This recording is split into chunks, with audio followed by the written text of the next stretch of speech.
Bonjour à toutes et à tous. Je vous souhaite la bienvenue dans ce webinaire sur la validation de votre obligation de DPC par des parcours intégrés. Je me présente, je suis Christine Fraisse, infirmière de formation, formatrice et ingénieure pédagogique chez Orion Santé. Je suis aujourd'hui accompagnée pour la présentation de Cathy Kindle, qui se présentera tout à l'heure, et d'Emmanuel Neubois, à qui je cède la parole. Bonjour tout le monde. Bien oui, je suis Emmanuel Neubois, infirmier libéral et formateur Orion Santé.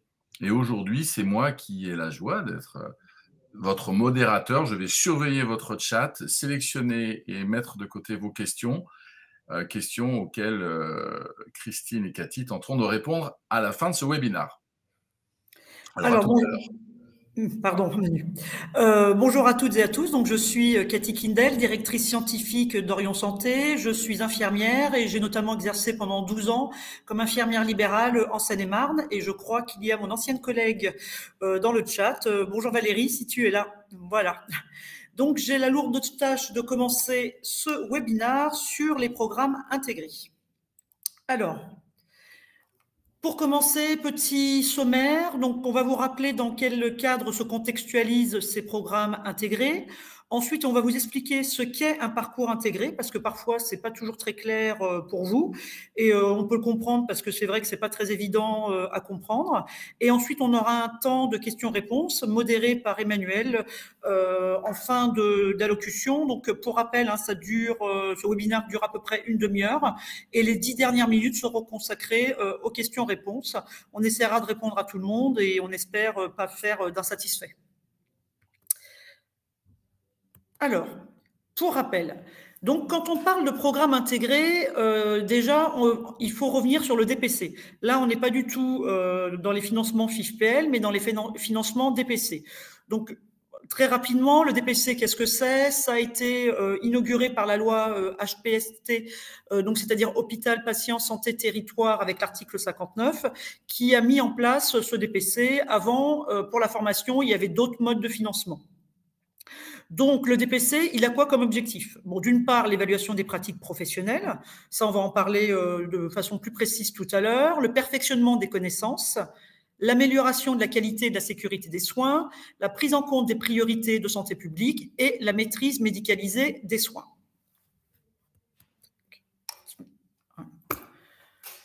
Alors, dans le cas du DPC, déjà, il y a quelque chose qu'il faut comprendre, c'est qu'il y a deux choses qui sont décorrélées. Je m'explique. Vous avez une obligation triennale de formation. Donc, triennale, ça veut dire que vous devez vous former au moins une fois dans le cas du DPC sur 3 ans. Ça, c'est une première chose. Mais vous avez aussi une formation par an qui est prise en charge et indemnisée. Donc, je pense que si vous êtes parmi nous, c'est que vous avez l'habitude de vous former dans le cadre du DPC. Donc, cette formation, pour qu'elle soit indemnisée, il y a des plafonds. Donc, par an, vous avez le droit à 14 heures de formation, c'est-à-dire qu'elle soit présentielle ou distancielle ou en classe virtuelle. Voilà. Donc, vous pouvez, par exemple, faire deux formations de 7 heures, une formation de 14 heures ou un ensemble de formations qui arriverait à 14 heures. Après, si vous dépassez, le reste à charge est à votre charge. Le prix de l'indemnisation est dépendant du type de formation. C'est-à-dire que si c'est de la formation présentielle ou de la classe virtuelle, là, vous êtes à 33,76 de l'heure. Par contre, si c'est du e-learning, l'indemnité est un peu moins élevée. Vous êtes à 16,88 €. Donc là, on est d'accord, hein, on est vraiment dans l'obligation, enfin, justement, pas dans l'obligation. C'est-à-dire qu'une fois par an, vous pouvez vous former dans le cas du DPC.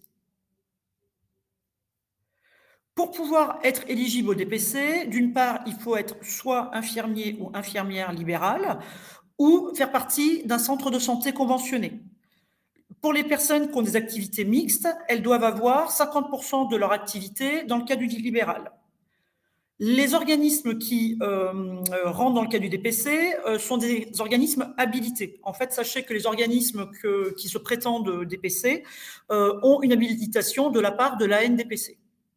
Et bien sûr, les programmes, vous devez les retrouver sur l'organisme, sur la NDPC. En fait, c'est des programmes qui répondent à une sorte de cahier des charges et que la NDPC a validé en amont. Alors, Là, on rentre dans l'obligation triennale. Donc, les textes disent que les professionnels de santé doivent se former au moins, dans le cas du DPC, au moins une fois tous les 3 ans. Donc, jusque-là, tout va bien, sauf que jusqu'à présent, je pense que la plupart d'entre vous faisaient ce qu'on appelle des actions de formation continue. En fait, quand vous faites une formation, je dis n'importe quoi, sur l'insuffisance cardiaque, on est dans le cadre de la formation continue, c'est-à-dire que c'est un apport de connaissances, des échanges entre les professionnels, des exercices, des quiz, des cas cliniques. Voilà. Ça, c'est vraiment le type de modalité pour lesquelles, qui est la plus courante. Mais en fait, pour vraiment valider son obligation triennale, vous devez faire un autre type d'action dans ces 3 ans. Donc, c'est soit l'évaluation des pratiques professionnelles, soit la gestion des risques. Donc, dans l'évaluation des pratiques professionnelles, vous avez par exemple l'audit clinique. On va en parler tout à l'heure. Vous pouvez aussi avoir de la simulation. Par contre, la gestion des risques, qui est aussi une autre façon de valider la deuxième brique obligatoire, c'est plutôt les médecins qui vont l'utiliser. Les infirmiers et les infirmières l'utilisent assez peu. Chez Orion Santé, nous, on ne fait pas de programme gestion des risques, on ne fait que des programmes qui recoupent formation continue et évaluation des pratiques professionnelles. Voilà. Donc, juste pour rappeler, donc vous avez une obligation sur 3 ans, voilà, dans laquelle vous devez faire 2 types d'actions, c'est-à-dire une action formation continue avec soit évaluation des pratiques professionnelles, soit gestion des risques. Voilà. Alors, j'ai oublié de préciser, ce qui est important, c'est que soit vous faites ce qu'on appelle un programme intégré. Alors donc, un programme intégré, c'est quoi? C'est une formation qui va recouvrir les 2 briques obligatoires du DPC. Donc, par exemple, formation continue et évaluation des pratiques professionnelles, on dit aussi EPP, ou formation continue et gestion des risques. Voilà, c'est ça un programme intégré. Et ça vous permet l'avantage, si vous faites ce type de programme, c'est de valider en même temps votre obligation. Mais vous pourriez très bien faire, je dis n'importe quoi, en 2021, une formation en formation continue et en 2022, une autre sur l'évaluation des pratiques professionnelles. Vous pouvez tout à fait faire ça.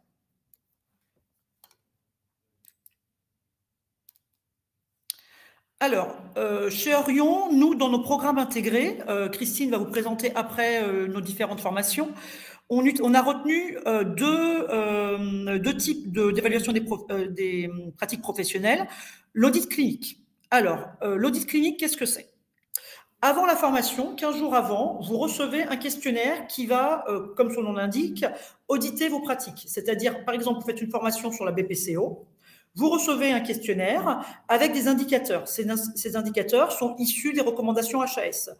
Ça va être, par exemple, est-ce que je fais une spirométrie à mon patient? Est-ce que je lui donne des conseils sur le sevrage tabagique, etc., etc. Donc, vous avez un questionnaire informatique et vous répondez oui, non. Voilà. Donc, bien sûr, pour faire ce type de formation, vous devez avoir des patients qui rentrent dans le cadre de la formation. Sinon, c'est compliqué d'y répondre. Donc là, on est dans l'évaluation des pratiques professionnelles. Ensuite, vous avez la formation, comme vous la connaissez, avec des apports de connaissances. Et 15 jours après cette partie, vous avez de nouveau un questionnaire. En fait, c'est exactement le même questionnaire qu'avant la formation. Et là, en fait, vous allez mesurer les écarts. Je m'explique. Si lors du premier audit, vous apercevez que vous n'avez jamais pensé à dire à vos patients qu'il fallait faire un sevrage tabagique, enfin, quand j'ai penser à faire un sevrage tabagique dans le cadre de leur BPCO. Voilà. Donc là, ça va vous mettre une alerte et vous allez dire, ah ben tiens, je vais mener des actions par rapport à ça.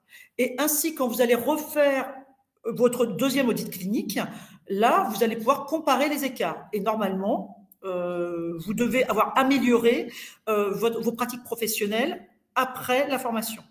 Voilà. Voilà. Je ne vais pas vous lire la diapositive parce que elle dit ce que j'ai dit, mais en mieux écrit, mais c'est ça. Ensuite, on a une autre façon chez Orion de rentrer dans l'évaluation des pratiques professionnelles, c'est la simulation. Alors peut-être que certains et certaines d'entre vous connaissent la simulation, par exemple dans les cadres des urgences. Là, vous savez, vous avez un mannequin, ça c'est de la simulation. Mais nous, on fait de la simulation en e-learning. Donc, c'est un peu comme un serious game. Je ne sais pas si vous avez joué à ça quand vous étiez enfant. Vous savez, c'est un peu comme un jeu de rôle. C'est-à-dire que là, en e-learning, on met en scène un patient et un professionnel de santé, et ensemble, ils interagissent. Mais en fait, c'est vous qui choisissez les dialogues. Vous avez un choix, par exemple. Est-ce que je demande à mon patient s'il a déjà dormi ce matin? Oui, non. Voilà. Et donc, après, la scène est jouée, etc.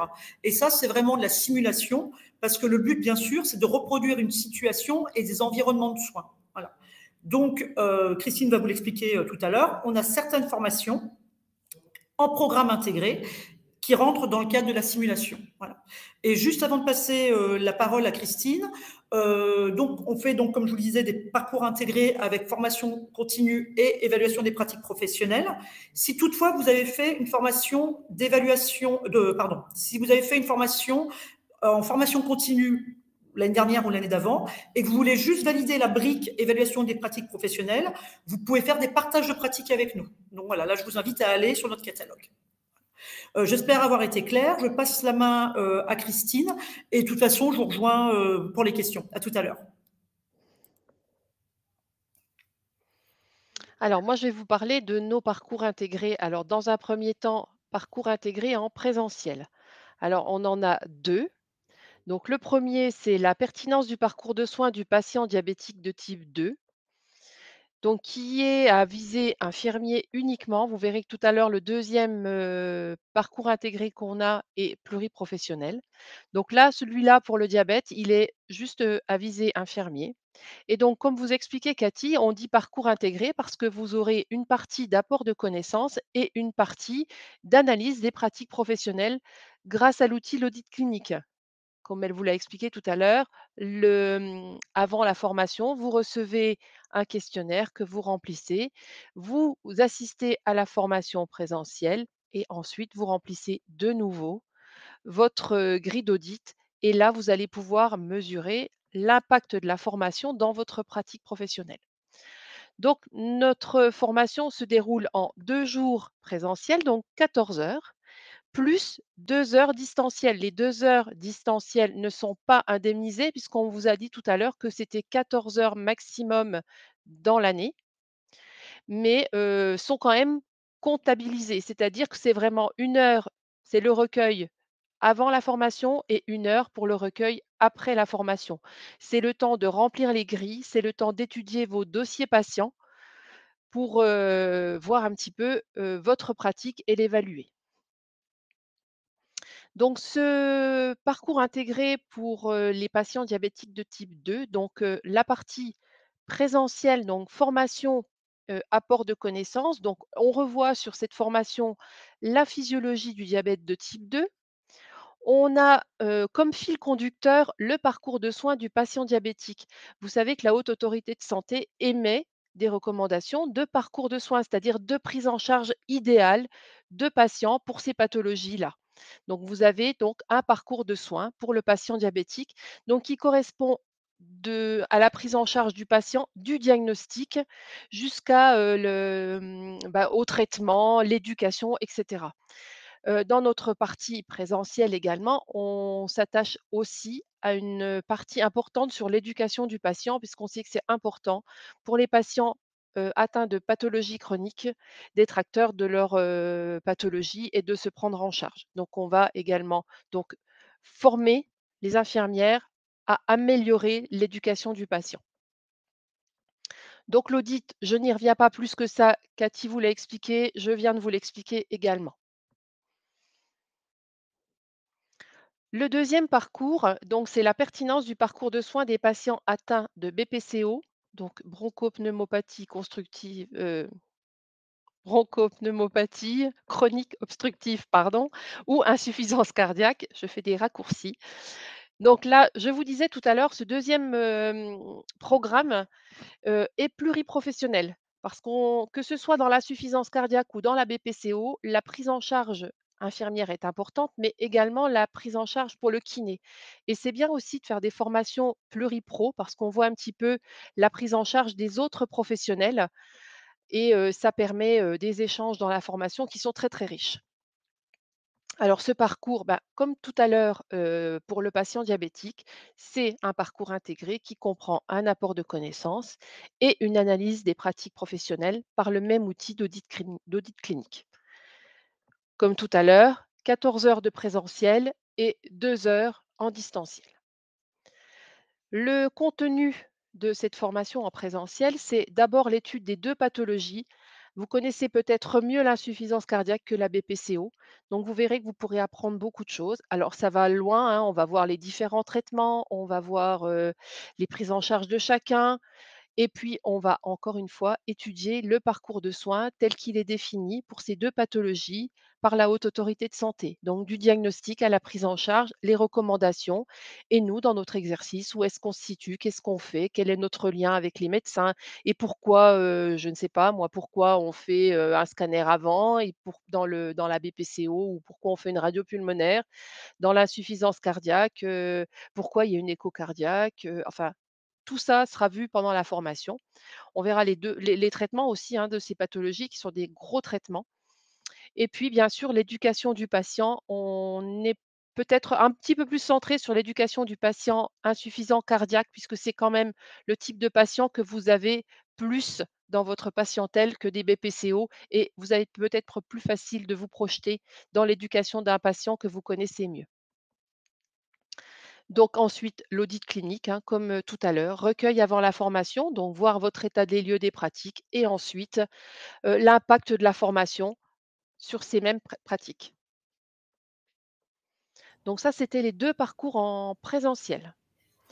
Ensuite, on a 2 parcours à venir en e-learning. Voilà. Donc je vais reprendre la parole. Je vais vous les présenter. Donc effectivement, on a donc ils sont à venir là. Je pense qu'ils vont sortir d'ici 2-3 mois. Donc on a un premier parcours sur le bon usage des anticoagulants oraux. L'avantage de ce parcours, c'est qu'il est dédié aux infirmières, mais aussi aux autres professions. Donc c'est un parcours qui est aussi pluriprofessionnel. Il fait 5 heures. Et donc l'avantage, c'est que vous avez la brique formation continue et la brique évaluation des pratiques professionnelles par la simulation. Voilà. Et ensuite, on a le bilan de soins infirmiers et pratiques professionnelles. Donc, c'est la formation BSI telle que vous la connaissez pour ceux qui l'ont fait avec nous chez des confrères. Mais on a rajouté de l'audit clinique pour évaluer vos pratiques, donc avant et après la formation. Donc, cette formation a aussi lieu en e-learning sur cette heure. Voilà. Juste pendant que j'y pense, par rapport à la formation dont vous parlez, Christine, sur le BPCO ou l'insuffisance cardiaque, cette formation a aussi l'avantage de vous permettre de prendre des patients en charge dans le cadre du Prado. Voilà. Et juste avant de repasser la main à Emmanuel, voilà. Non, je vais passer la main. Je ferai la dernière diapo après. Vas-y, Emmanuel. Bien, bah merci Cathy et Christine. Alors j'ai effectivement pas mal de questions que j'ai regroupées. Voilà. Alors, la première question, 2 questions que je regroupe en une, de Valérie et de Dominique. J'aimerais savoir comment ça se passe pour les remplaçantes. Et Dominique disait, pour les remplaçants IDEL, pas d'accès au DPC à ce jour, me semble-t-il. Voilà. Tu veux que je réponde, Christine? Vas-y, oui, Oui, oui, si tu veux. ok. Donc oui, effectivement, on a une problématique sur les remplaçants, mais qui n'est pas du tout liée au parcours intégré.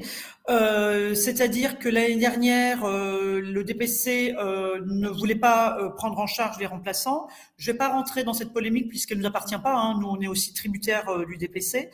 Mais comme ils ont fait ça en cours d'année, ils ont quand même accepté d'indemniser les professionnels l'année dernière. Voilà. Cette année, il est bien dit que les remplaçants, à l'heure actuelle, ne seraient pas pris en charge dans le cadre du DPC. Donc, alors, quid effectivement de votre obligation de formation? Parce que je comprends tout à fait, hein, quand on est remplaçant, on a besoin autant que les autres de se former. Voilà, donc là, c'est en cours. Donc, ça, c'est plutôt des questions, malheureusement, qu'il faudrait poser à la NDPC, qui serait plus à même de vous répondre. Merci Cathy.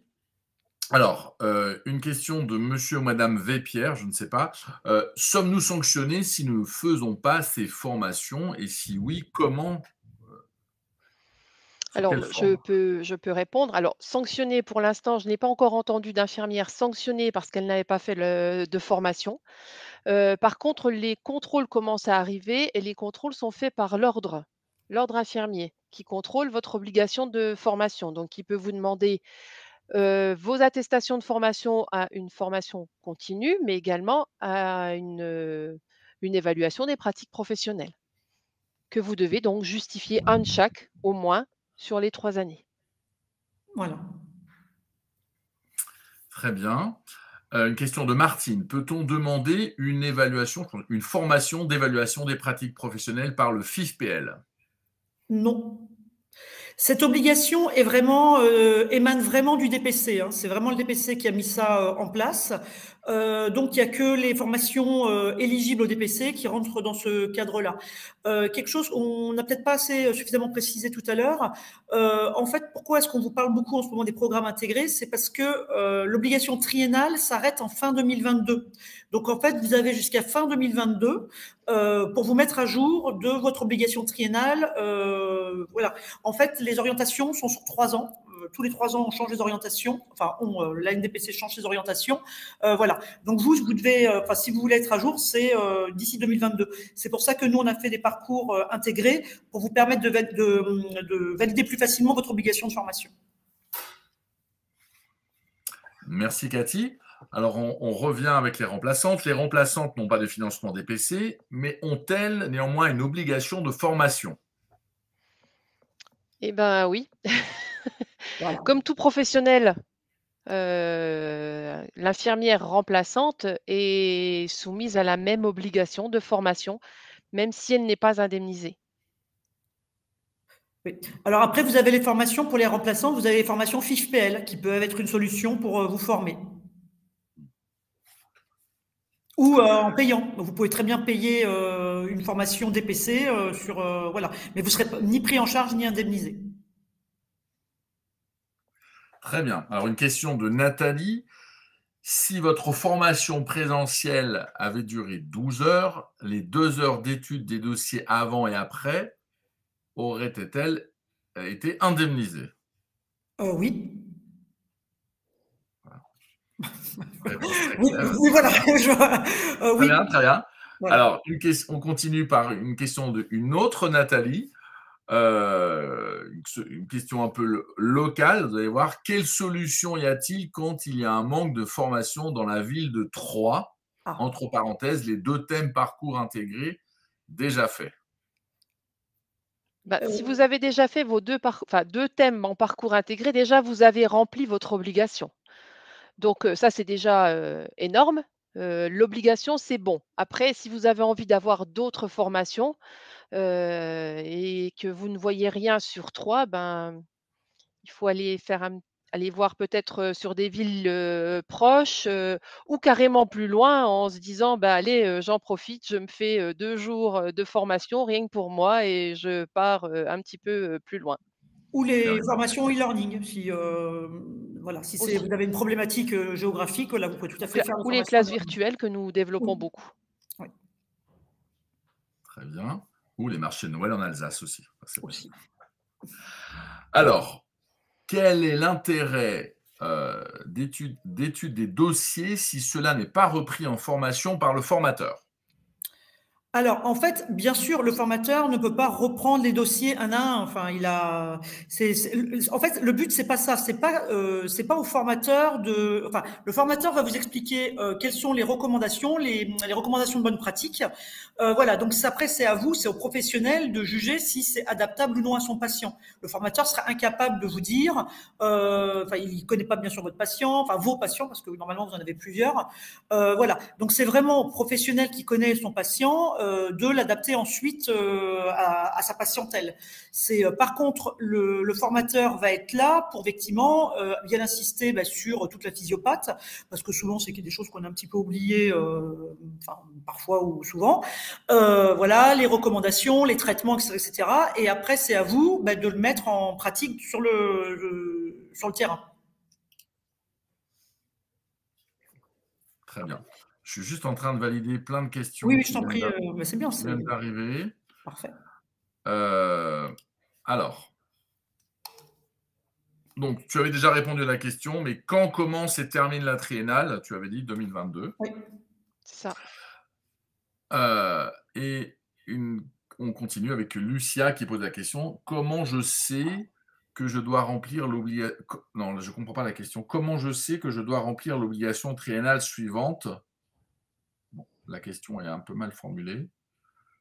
Bon. Alors, on va passer à une autre... Si Lucia veut reposer sa question. Oui, repose la question. Ouais. Alors, bonjour. Une question de Diana. En 2020, j'ai fait en e-learning la NGAP et le BSI. Dois-je en plus faire cette EPP, évaluation des pratiques professionnelles? Ça va dépendre. Alors déjà, NGAP, c'est du FIFPL, donc on n'est pas du tout dans le cas du DPC. BSI, si vous l'avez fait avec nous, c'est peut-être dans le cadre du DPC, parce que nous, notre BSI est DPC pour l'instant. Voilà, donc là, il faut que vous fassiez l'évaluation des pratiques professionnelles. Alors, soit vous faites un programme intégré et vous validerez, entre guillemets, 2 fois la brique formation continue, mais vous aurez validé la brique EPP, soit vous faites chez nous du partage de pratiques qui vous permettra de valider uniquement la brique EPP. Très bien. Alors, Laurence se demande comment trouver les formations EPP sur le site Orion. Je ne les trouve pas. En fait, il faut reprendre celle qu'on vous a donnée, c'est-à-dire c'est la pertinence. Alors, c'est pas le titre exact, hein, mais il y en a une qui commence. Vous tapez, en fait, vous savez, dans notre site, vous avez thème. Vous tapez BPCO diabète, et là vous les trouverez. Et bientôt, on va publier celle sur le BSI. Il s'appelle BSI pratique professionnelle, et l'autre le bon usage des anticoagulants oraux. Très bien. Alors, on a encore du temps. Stéphanie pose, j'ai déjà fait BPCO et insuffisance cardiaque avec audit inclus à la formation. Question avant, après. Est-ce que cela correspond à une EPP? Oui. Oui, enfin un parcours intégré, pour être tout à fait précis. C'est ça. Voilà. C'est ça. Voilà.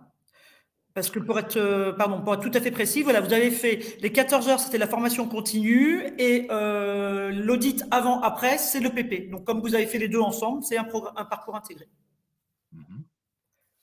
Merci, Cathy. Alors, Anne-Lise pose cette question. Je fais tous les ans une formation DPC, mais pas EPP. Cette année, je me suis inscrite au BSI avec Orion. En DPC, du coup, je ne peux pas faire EPP pour valider mon obligation avant fin 2022. Alors, je vois que Christine a disparu. Donc, non, je suis là. Non, elle est là. Bon. Je te laisse répondre si tu veux, Christine. Oui. Alors, effectivement, si vous faites cette année le BSI en DPC, vous n'aurez plus les 14 heures seront faites. Vous n'aurez plus de crédit pour faire la validation de votre EPP. Après, vous pouvez aussi avoir une autre solution, c'est de faire le BSI en FIFPL en présentiel, c'est une formation d'1 jour. Si vous voulez absolument faire BSI, et puis vous gardez votre crédit de 2 jours pour faire un parcours intégré, soit sur la BPCO, l'insuffisance cardiaque, soit sur le diabète. Ça peut être une solution. Ou en e-learning, sinon Annelise peut faire en e-learning, la BSI, le BSI avec le PP. Voilà, avec le PP. Il va sortir, je pense, pas tout de suite parce que pour l'instant il est en cours de validation auprès de la NDPC, je dirais courant juin. Mais vous serez dans les clous pour fin 2022. Ok, je me dépêche. Une question de Philippe.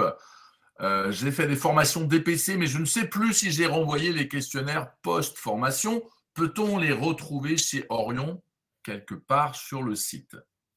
Alors, je pense que Philippe parle des pré-tests et des post-tests. C'est pas la même chose, hein. Il y a les pré-tests et les post-tests qui sont des questions de contenu, de cours, type, je dis n'importe quoi, le cœur a 4 cavités, 3 cavités, 2 cavités. Ça, c'est du pré- et post-test. Par contre, là, ce dont on parle, c'est les audits. Donc, en fait, Philippe, il faut que vous essayiez de vous rappeler si vous avez fait une formation chez nous avec BPCO et diabète. Voilà. Et si c'est le cas, vous avez fait l'audit clinique, donc de l'EPP. De toute façon, normalement, ça apparaît sur votre document de traçabilité sur le site de la NDPC. Hein. Ok, on se dépêche. Jocelyne, j'ai fait en e-learning Play Cicatrisation avec Orion en 2021. Est-ce un parcours intégré? Non, ce n'est pas un parcours intégré. Vous n'avez pas eu d'audit clinique pour évaluer vos pratiques avant et après la formation. Non, non, c'était pas un parcours intégré. D'accord. Peut-être 2-3 questions, puis après on va devoir Oui, arrêter. mais de toute façon, j'arrive au Ah bout. bah, très bien, tu me dis. Ça, on a déjà posé la question. Daniel pose comment savoir si une formation permet de valider l'évaluation des pratiques pro. Alors, vous regardez sur le site. Alors, normalement, l'organisme le met sur son site à lui. Enfin, voilà. Si c'est pas clair pour vous, vous allez sur le site de la NDPC, vous cherchez la formation en question et vous verrez. S'il y a marqué EPP ou programme intégré, ben, c'est qu'on est dans ce cadre-là. Bon, vous pouvez aussi appeler nos conseillers en formation hein, pour leur demander, ils vous répondront. Hein. Tout à fait. Alors, une dernière question de Laurence. J'ai fait BSI en 2020 avec Orion, donc je dois valider EPP cette année. Quand sera-t-il disponible chez vous? Ben, le PP, c'est ce qu'on vous disait. En fait, on n'a que les partages de pratiques chez nous qui ne sont pas du programme intégré, c'est-à-dire qu'il y a juste EPP. Donc, ben, si vous voulez faire du partage de pratiques, ben, vous allez sur notre site ou vous téléphonez à nos conseillers en formation et ils vous aiguilleront. Voilà. Sinon, ce que vous pouvez faire, c'est un programme intégré. Donc, comme on l'a dit, BPCO ou diabète ou BSI ou le bon usage des médicaments. Alors, il y en a 2 qui sont en présentiel et 2 autres qui sont en e-learning. Voilà. Ok. Ben écoutez, on vous remercie toutes et tous d'avoir été présents avec nous. Donc, vous pouvez nous retrouver sur nos différents réseaux sociaux. Vous avez le numéro de téléphone des commerciaux qui vient de s'afficher. Donc, vous pouvez les appeler sans aucun problème pour leur poser toutes les questions auxquelles on ne vous aurait pas répondu. On vous remercie à toutes et tous et on vous souhaite à bientôt. Et merci Emmanuel et merci Christine. Merci à tous, bonne journée, à bientôt. Merci, à bientôt. Au revoir. Au revoir.